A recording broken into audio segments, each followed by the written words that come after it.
Hello YouTube, my name is Nero, Team Support Call of Duty World War II. Welcome back, ladies and gentlemen. So earlier this month, I decided to pull my first ever April Fool's prank here on NerosCinema. I made a video saying that Call of Duty is dead, that I'm going to be switching to Fortnite and becoming a full-time streamer, and the video itself was dripping in jokes and sarcasm about the community, and a lot of people got a good laugh out of it. Though sadly, there were lots of people who did not get a good laugh out of it because apparently some people could not tell that this was a joke, and they still messaged me to this day asking about that video and asking where the Fortnite live streams are going to be.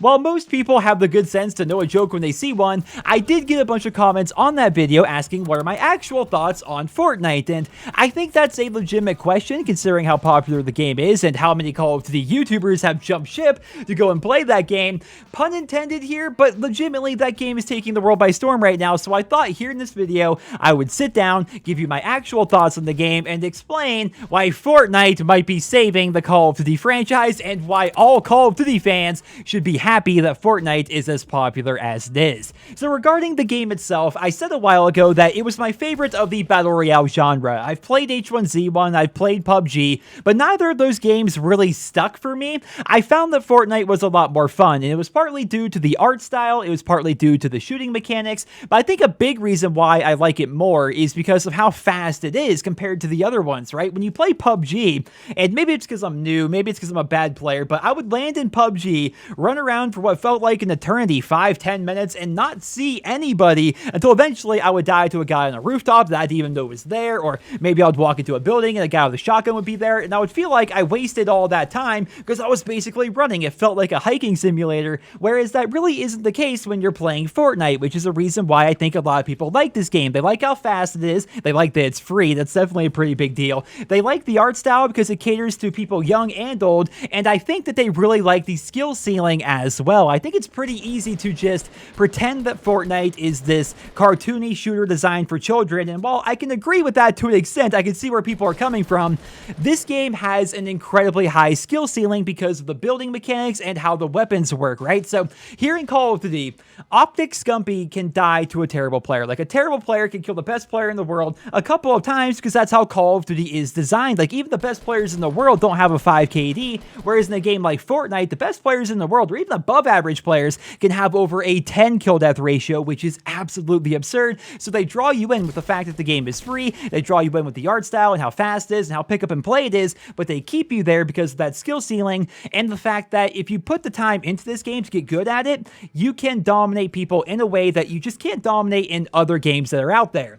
That all being said, Fortnite really isn't the game for me, and that's because I'm just not super into Battle Royale. I can appreciate why people like it, I've given it a fair shake, it just doesn't really suck me in the way that other games do, and despite what people may think because I only post Call of Duty here to the channel, I like all games. I've played so many games over the years, and while I try out a bunch of them, very few of them actually stick, but the ones that do stick, I put an absurd amount of time in them, which is definitely evident here with Call of Duty. I've been playing for over a decade, but the same is true for other games like Heroes of the Storm and Fallout and Madden and World of Warcraft and The Elder Scrolls. These are games that not only do I play consistently and I enjoy, but I've invested thousands of hours into each of them individually, and I just don't see myself doing that with Battle Royale. Again, I can see why people enjoy it, and I can't deny how popular they are, but they never really sucked me in the same way that those other games did, and the same is true I'm seeing in the comments of my videos. So many of you guys are saying that you hate Fortnite or that you don't like the game whatsoever, and that's perfectly fine. You don't have to like the game, but I think you should appreciate the popularity that Fortnite has right now because that popularity is lighting a fire under Activision, and that fire is going to mean big things for the future of the Call of Duty franchise. For the past decade, Call of Duty has been king, right? Every single year, people like to claim that COD is dead or COD is dying, but the truth is, it's been on top for over 10 years. Its sales blow pretty much every other game out of the water, and the amount of money it makes off of microtransactions is absurd. And the big problem with all of this is because COD makes so much money and they've been on top for so long, they have a stranglehold stranglehold on the console shooter market, which is why they've been able to get away with everything that they have. I mean, what other game franchise out there charges $60 for the game, $50 for map packs, and then locks weapons behind loot crates just to start the entire process over again the next year? I mean, no other game is doing that. It's not uncommon to see some of those business practices. Pretty much every game is guilty of at least one of those, but no other game besides Call of Duty gets away with all of them, and Call of Duty's been doing it for half a decade now, and it's because they know they can get away with it and because they have no real competition.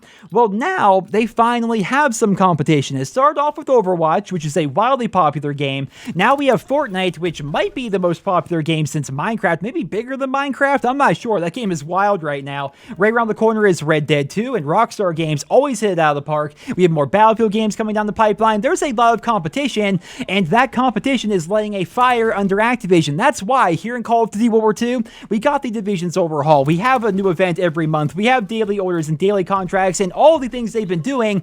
It's because of the competition. I really don't think that we would have any of this if it was not for Fortnite and all the other games that are popping up right now, and that has me excited about the future of the Call of Duty series. Activision is worried, and when they're worried, they're going to start doing some crazy things, right? Every game is going to be bigger and have more features and more updates and more content and more patches and more everything, and that's a good thing. Competition is fantastic because without it, they can become complacent, which we definitely saw that previously in the Call of Duty series. Like, as much as I love Modern Warfare 2 and the original Black Ops and Modern Warfare 3 and all those games from back in the day, we didn't really have any updates to them. The game came out, we would occasionally have a weapon balance update, we had map packs, and that was pretty much it. Whereas nowadays, Call of Duty is evolving to the current gaming landscape. That's why we have the headquarters social space. That's why we have those daily and weekly contracts and the events and all that stuff. It's because they need to work to keep people playing their game, whereas before, they didn't need to work nearly as hard. So competition's a fantastic thing. I'm excited about the future of Call of Duty. I'm even more excited about the future of gaming in general because I think that we may be entering a golden age in gaming